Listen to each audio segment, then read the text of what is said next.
Hello friends, in this video we will be making the complex copper 2 acetyl acetonate.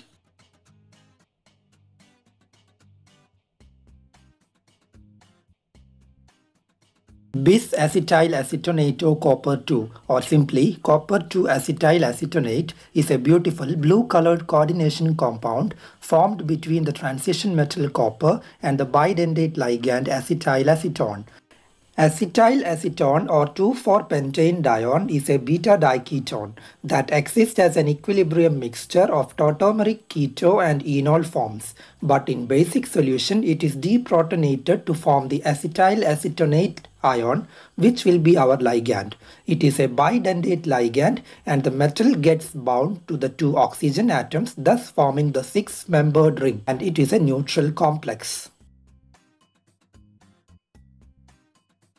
Materials required for this preparation are 4 grams of copper 2 chloride, 5 milliliters of acetyl acetone, 6.8 grams of sodium acetate, 10 milliliters of methanol to dissolve the acetyl acetone, and around 150 milliliters of methanol to recrystallize a small sample of our crude product. We start the experiment by measuring out all the reactants. Here I am weighing 4 grams of copper 2 chloride. It has this nice green color and it was prepared in one of my previous videos. Next I weigh out 6.8 grams of sodium acetate. I am using anhydrous sodium acetate, but you can also use the hydrated sodium acetate. The exact amount is not going to matter, as the role of sodium acetate is to make the pH basic and get the acetyl acetonate ligand. Now we take a beaker and transfer the copper 2 chloride into it. Closely watch that the crystals have a nice green color. Add 25 milliliters of distilled water, which was pre-measured in a graduated cylinder to be precise. Now, with the help of a glass rod, the crystals were dissolved in the distilled water. Now notice how the solution is bright blue in color instead of green. It looks very similar to copper sulfate solution. It is because when the copper 2 salt is dissolved in water, it produces a complex ion of CuH2O times 2+. Now we dissolve the acetyl acetone in methanol. The graduated cylinder on the left side has 5 milliliters of acetyl acetone, and as you can see it has a faint yellow color to it. Then add 10 milliliters of methanol. This is because acetyl acetone is a non-polar compound and we make it polar by dissolving it in methanol because we need a polar solution for the next step of the reaction.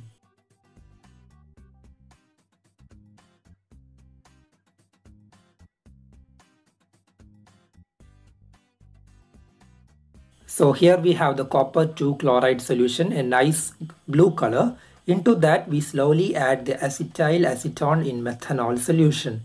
Glass stirring rod was used to mix them vigorously. As you can see, as usual, I mess it up and spill the reactants on the table. Well, we can just pretend that it did not happen, as always. You will notice the solution acquires a deep green color to it. Next, we make a sodium acetate solution by dissolving the pre-weighed 6.8 grams of anhydrous sodium acetate in 20 milliliters of distilled water. I will get it dissolved very easily as the temperature increases when the anhydrous salt comes into contact with water. That would help in the easy dissolution of the salt. If hydrated form is used, when you find it difficult to dissolve the compound, just warm the solution. Now add the sodium acetate solution to the previously made mixture of copper 2 chloride and acetyl acetone. This will cause the neutral precipitate of copper acetyl acetonate to separate out. Sodium acetate hydrolyzes in water to give a basic solution as the cation sodium is more stronger than the acidic anion acetate. So in this basic medium, the acetyl acetonate ligand is formed, which will combine with the copper 2+ in the solution to form the precipitate. Now you get it why we made the acetyl acetone polar, because we wanted the reaction to take place between the copper 2+ in the aqueous solution. The precipitate has a characteristic blue color to it. Continuously stir for about 5 to 10 minutes. Preferably placing the beaker in a hot water bath at around 80 degrees Celsius will give you better results.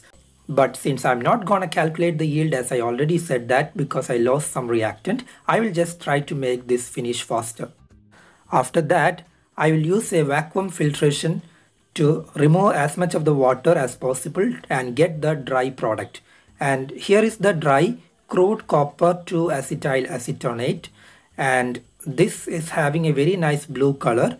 Now what we are going to do is we are going to recrystallize a small sample of this compound using methanol.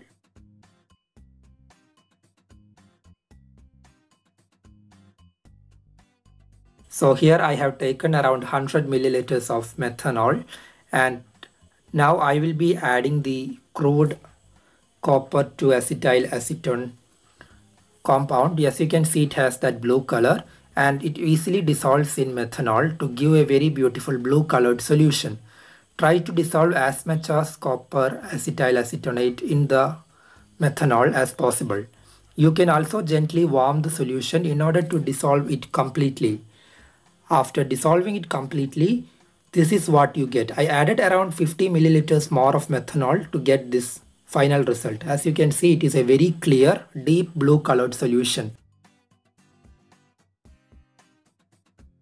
I then kept it overnight, and the next day, as you can see, there are beautiful deep blue colored crystals of copper 2 acetyl acetonate formed in the bottom of the beaker. Now what I did was just decant the supernatant solution and collected the crystals. Again, I used a vacuum filtration to remove as much as water possible from the pure product, and this is the final product. So once again, this is the final product that I obtained, and it was stored in an airtight bottle. So that's all in this video. These are my Patreon supporters who are financially supporting me. That is why I am able to do more videos by their help. You can also do that via Patreon or PayPal. The links of both of them are given in the description. I am also improving the rewards for the tires in Patreon. You can also check that out in my Patreon page. Don't forget to subscribe to the channel and click on the bell button for notifications.